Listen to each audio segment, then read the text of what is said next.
শীতকাল মেথি শাকের সিজন, আর বাজারে প্রচুর টাটকা মেথি শাক পাওয়া যাচ্ছে।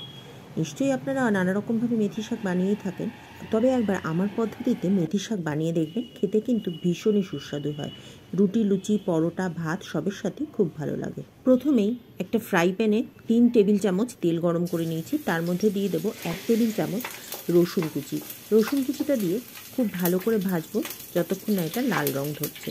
রসুনটা লাল করে ভাজা হয়ে গেলে এর মধ্যে দিয়ে দেবো পরিষ্কার করে বেছে ধুয়ে রাখা 2 আঁটি মেথি শাক। আমি 2 আঁটি মেথি শাককে প্রথমে ভালো করে বেছে নিয়েছিলাম, তারপরে সেটাকে খুব ভালো করে জল দিয়ে ধুয়ে নিয়েছি। এই মেথি শাকটা কিন্তু আমি একদমই কোচাইনি, গোটা গোটা রেখেছি। আমি শুধু পাতাগুলো ব্যবহার করেছি, ডাঁটিগুলোকে ফেলে দিয়েছি। এর মধ্যে দিয়ে দেবো 8 চা চামচের থেকে সামান্য একটু বেশি নুন। নুনটা দিয়ে এবার শাকটাকে খুব ভালো করে ভেজে নেব। শাকটা ভাজবো যতক্ষণ না পর্যন্ত শাকটা নরম হয়ে যাচ্ছে আর শাকের সমস্ত জল শুকিয়ে শাক থেকে তেল বেরিয়ে আসছে। দেখুন শাকে এখনও সামান্য জল আছে। এবারে শাকটাকে পুরো জল শুকিয়ে আসা অবধি ভেজে নেব। এতে শাকটা নরমও হয়ে যাবে আর সিদ্ধও হয়ে যাবে। শাকের জলটা শুকিয়ে গেলে শাকটা একটা প্লেটের মধ্যে তুলে রাখবো। ওই একই ফ্রাই প্যানের মধ্যে আরও কিছুটা তেল দিয়ে এর মধ্যে দিয়ে দেবো 8 চা চামচ জিরে আর 2টো শুকনো লঙ্কা। জিরে আর শুকনো লঙ্কাটা দিয়ে খুব ভালো করে ভেজে নেব। শুকনো লঙ্কা আর জিরে ভাজার সুন্দর গন্ধ বেরোলে এর মধ্যে দিয়ে দেবো আরও 1 টেবিল চামচ রসুন। রসুনটাকে লাল করে ভেজে নেব। দেখুন রসুনটা লাল করে ভাজা হয়ে গেছে। এবারে এর মধ্যে দিয়ে দেবো একটা বড় সাইজের কুচিয়ে রাখা পেঁয়াজ। পেঁয়াজটা আমি স্লাইস করে দিয়েছি। এবারে পেঁয়াজটাকে খুব সুন্দর করে ভেজে নেব। পেঁয়াজটা থেকে যখন কাঁচা গন্ধ চলে যাবে এবং সুন্দর সোনালি রং ধরবে, তখন এর মধ্যে দিয়ে দেব 1 ইঞ্চি সাইজের একটা আদা কুচি আর 3-4টে লঙ্কা কুচি। লঙ্কার পরিমাণটা নিজের স্বাদ অনুযায়ী বাড়িয়ে বা কমিয়ে নেবেন। আদার কাঁচা গন্ধটা চলে গেলে এর মধ্যে দিয়ে দেবো কিছু গুঁড়ো মশলা। নিয়েছি 8 চা চামচ নুন, 8 চা চামচ হলুদ, 1 চা চামচ ধনে গুঁড়ো, 1 চা চামচ কাশ্মীরি লঙ্কা গুঁড়ো এবং 1 চা চামচ শুকনো লঙ্কার গুঁড়ো। এরই সাথে এর মধ্যে দিয়ে দেবো একটা বড় সাইজের কুচিয়ে নেওয়া টমেটো। সমস্ত কিছু দিয়ে ভালো করে মশলাটাকে কষিয়ে নেব। মিনিট খানেক সমস্ত মশলাগুলো ভেজে নিয়ে এবারে আগুনটা একদম কমিয়ে দিয়ে একটা ঢাকনা চাপা দিয়ে 5 মিনিটের জন্য টমেটোটাকে সিদ্ধ হতে দেবো। যতক্ষণ টমেটোটা সিদ্ধ হচ্ছে ততক্ষণ আরেকটা মশলা বানিয়ে নেব। একটা শুকনো ফ্রাই প্যানের মধ্যে নিয়ে 2 টেবিল চামচ বাদাম। চিনেবাদামটা ভালো করে ভেজে নিয়ে এটা একটা প্লেটের মধ্যে তুলে রাখবো। ওই একই প্যানের মধ্যে দিয়ে দেব 2 চা চামচ তিল। তিলটাকে দিয়ে তিলটাও খুব ভালো করে ভেজে নেব।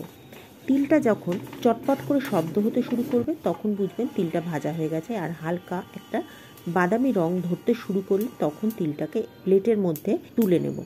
এবারে গ্যাসের আঁচটা বন্ধ করে দিয়ে এই গরম প্যানের মধ্যে দিয়ে দেব 1 চা চামচ বেসন। বেসনটা দিয়েও ভালো করে ভেজে নেব যতক্ষণ না পর্যন্ত বেসনের কাঁচা গন্ধটা চলে যাচ্ছে। দেখুন গরম প্যানের মধ্যে বেসনটা দিতেই এমনি বেসনটা ভাজা হয়ে গেছে। বেসনটাকেও প্লেটের মধ্যে তুলে নেব।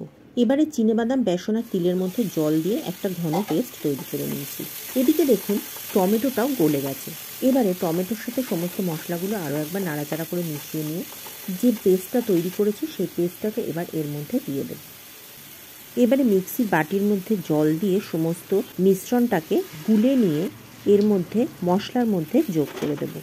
এতে মিক্সির গায়ে লেগে থাকা কোনো মশলাই আর নষ্ট হবে না। সমস্ত কিছু দিয়ে এবার খুব ভালো করে কষে নিতে হবে যতক্ষণ না পর্যন্ত তেল ছেড়ে আসছে। 5 মিনিট সমানে নাড়াচাড়া করে কষিয়ে নেওয়ার পর এবার দেখুন কীরকম সমস্ত মশলাটা থেকে তেল ছেড়ে এসেছে। আরও মিনিট খানেক এটাকে নাড়াচাড়া করে কষিয়ে নেব। মিনিট খানেক পর এর মধ্যে আগে থেকে ভেজে রাখা মেথি শাকটা দিয়ে দেব। মেথি শাকটা দিয়ে আবারও মশলার সাথে খুব ভালো করে কষিয়ে নিতে হবে। মিনিট 2 কষিয়ে নেওয়ার পর এর মধ্যে দিয়ে দেবো 1/2 কাপ জল। জলটা দিয়ে সমস্ত কিছু একবার ভালো করে মিশিয়ে নেব। এবারে ফুটিয়ে নেব মিনিট 5। মিনিট 5 ফুটিয়ে নিলে দেখতে পারবেন খুব সুন্দরভাবে সব কিছু তৈরি হয়ে গেছে এবং তেল ছেড়ে দিয়েছে। এই পর্যায়ে এর মধ্যে দিয়ে দেব ঘি।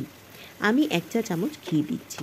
ঘিয়ের বদলে মাখনও দিতে পারবেন, অথবা ফ্রেশ ক্রিম যদি থাকে ফ্রেশ ক্রিম দিতে পারবেন, অথবা ঘি, মাখন বা ফ্রেশ ক্রিম কোনোটাই যদি অ্যাভেলেবেল না হয় তাহলে মিল্ক পাউডারও দিতে পারেন। অর্থাৎ এই 4টের মধ্যে যে কোনো একটা দিলেই হবে।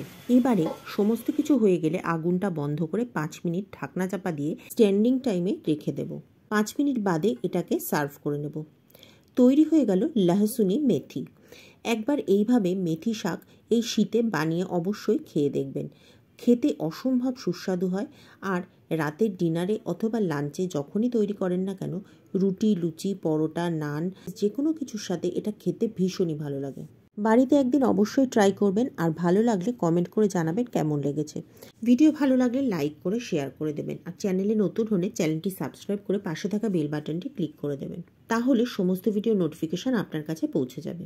তাহলে আজ এ পর্যন্তই। পরের দিন আবার দেখা হবে নতুন ভিডিওতে নতুন রেসিপি নিয়ে। ততদিন সকলে ভালো থাকবেন এবং সুস্থ থাকবেন।